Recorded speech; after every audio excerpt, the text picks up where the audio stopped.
नमस्कार दोस्तों, स्वागत है आपका हमारे YouTube चैनल करेंट नॉलेज में। तो दोस्तों, आज हम देखने वाले हैं बिहार से जुड़ी टॉप 10 इम्पोर्टेंट क्वेश्चन। तो ये हमारे साथ और वीडियो को शुरू से लेकर अंत तक ज़रूर देखिएगा। चलिए आज का वीडियो शुरू करते हैं। तो आपका पहला प्रश्न है, 2011 की जनगणना के अनुसार बिहार में शहरी जनसंख्या का क्या प्रतिशत है।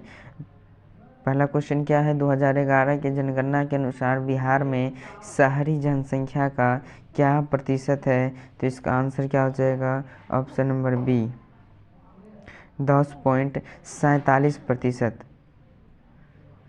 चलिए बढ़ते हैं प्रश्न संख्या दूसरा की तरफ। आपका प्रश्न संख्या दूसरा में, निम्नलिखित में से कौन सी बिहार के मगध साम्राज्य की राजधानी थी। निम्नलिखित में से कौन सी बिहार के मगध साम्राज्य की राजधानी थी। ऑप्शन ए में क्या है, नालंदा। ऑप्शन बी में क्या है, गया। ऑप्शन सी में क्या है, राजगीर। और ऑप्शन डी में क्या है, वैशाली। तो इसका आंसर क्या हो जाएगा, option number C, Rajgir. Bihar के मगध साम्राज्य की राजधानी कहाँ है, राजगीर है। चलिए प्रश्न संख्या तीसरा की तरफ बढ़ते हैं। आपका प्रश्न संख्या तीसरा में है, औरंगजेब के समय पटना का नाम क्या रखा गया। औरंगजेब के समय पटना का नाम क्या रखा गया। ऑप्शन ए में क्या है, फतेहाबाद। ऑप्शन बी में क्या है, अजीमाबाद। ऑप्शन सी में क्या है, औरंगाबाद। और ऑप्शन डी में क्या है, फर्रुखाबाद। इसका आंसर क्या हो जाएगा, option number B. Option number B जो है सही जवाब हो जाएगा, अजीमाबाद। औरंगजेब के समय पटना का नाम अजीमाबाद रखा गया था। चलिए इस तरह से प्रश्न संख्या चौथा की तरफ बढ़ते हैं। आपका प्रश्न संख्या चौथा में है, भारत छोड़ो आंदोलन के समय, भारत छोड़ो आंदोलन जो महात्मा गांधी द्वारा चलाया गया था, भारत छोड़ो आंदोलन के समय किस जिले के अपराधी को जिला घोषित किया गया था। भारत छोड़ो आंदोलन के समय किस जिले के अपराधी को जिला घोषित किया गया था। ऑप्शन ए में क्या है, मुजफ्फरपुर। ऑप्शन बी में क्या है, सारण। ऑप्शन सी में भागलपुर। ऑप्शन डी में क्या है, मुंगेर। तो इसका आंसर क्या हो जाएगा, ऑप्शन नंबर बी, सारण।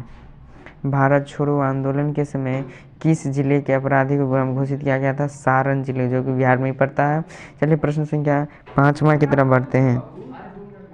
आपका प्रश्न संख्या पाँचवा में क्या है, बिहार के किस जिले की नेपाल के साथ लंबी सीमा है। बिहार के किस जिले की नेपाल के साथ लंबी सीमा किसके साथ है। ऑप्शन में क्या है, पूर्वी चंपारण। बी में पश्चिमी चंपारण। सी में अररिया। डी में किशनगंज। तो इसका सही आंसर क्या आ जाएगा, ऑप्शन नंबर बी, पश्चिमी चंपारण के साथ जो है बिहार के नेपाल के साथ सबसे लंबी सीमा है। चलिए प्रश्न संख्या छठा की तरफ बढ़ते हैं। आपका प्रश्न संख्या छठा में है, बिहार विधानसभा परिषद की पहली महिला अध्यक्ष कौन थी। बिहार विधानसभा परिषद की पहली महिला अध्यक्ष कौन थी। ऑप्शन ए में क्या है, नईमा खातून। ऑप्शन बी में क्या है, रामप्रिया देवी। ऑप्शन सी में राजेश्वरी देवी। ऑप्शन डी में क्या है, राबड़ी देवी। इसका आंसर क्या हो जाएगा, ऑप्शन नंबर ए, नईमा खातून। बिहार विधानसभा परिषद के पहली महिला अध्यक्ष यही थी, नईमा खातून। चलिए प्रश्न संख्या सातवां को देख लेते हैं। आपका प्रश्न संख्या सातवां में है, निम्नलिखित में से कौन बिहार विधानसभा के स्पीकर रह चुके हैं। वक्ता निम्नलिखित में कौन बिहार विधानसभा के स्पीकर रह चुके हैं। ऑप्शन ए में है श्यामा प्रसाद सिंह। ऑप्शन बी में है प्रोफेसर जाबिर हुसैन। सी में क्या है, हरिनाथ मिश्रा। और डी में देवशंकर सिंह। तो इसका सही आंसर क्या हो जाएगा, option number A, Shyama Prasad Singh. निम्नलिखित में कौन बिहार विधानसभा के अब स्पीकर रह चुके हैं। Option number A, Shyama Prasad Singh. चलिए प्रश्न संख्या आठवां की तरफ बढ़ते हैं। आपका प्रश्न संख्या आठवां में है, गंडक नदी घाटी परियोजना किस देश के सहयोग से वाल्मीकि नगर के पास शुरू हुई थी। गंडक नदी घाटी परियोजना किस देश के सहयोग से वाल्मीकि नगर के पास शुरू हुई थी। ऑप्शन में क्या है, भूटान। ऑप्शन बी में बांग्लादेश। ऑप्शन सी में म्यांमार। और ऑप्शन डी में क्या है, नेपाल है। तो इसका सही जवाब क्या हो जाएगा, ऑप्शन नंबर डी, नेपाल। तो समझ में आ गया होगा।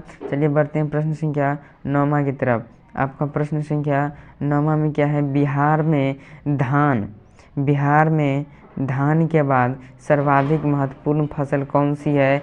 ऑप्शन ए में क्या है, गेहूं, बी में मक्का, सी में जूट और डी में जौ। तो इसका सही जवाब क्या हो जाएगा, ऑप्शन नंबर ए गेहूं। बिहार में धान के बाद जो सर्वाधिक फसल जो होती है गेहूं की होती है, मक्का की तो बहुत कम मात्रा में किया जाता है। अगर आप चैनल पर पहली बार आए हैं तो प्लीज़ चैनल को सब्सक्राइब कर लीजिए और साथ में लगे बेल आइकन को भी दबा लीजिए। अब वीडियो को लाइक ज़रूर कर दीजिएगा। चलिए बढ़ते हैं प्रश्न संख्या 10वां की तरफ। आपका प्रश्न संख्या 10वां में क्या है, बिहार की ज़मीन के कितना प्रतिशत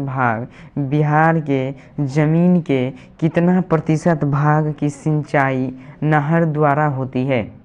नहरों के द्वारा सिंचाई होती है। वैसे बिहार में नहर का निर्माण जो है धीरे धीरे काम जारी किया गया है, बहुत स्पीड में काम हो रहा है। आपके इलाके में नहर का सिंचाई हो गया है कि नहीं हो गया है, कमेंट में ज़रूर बता दीजिएगा।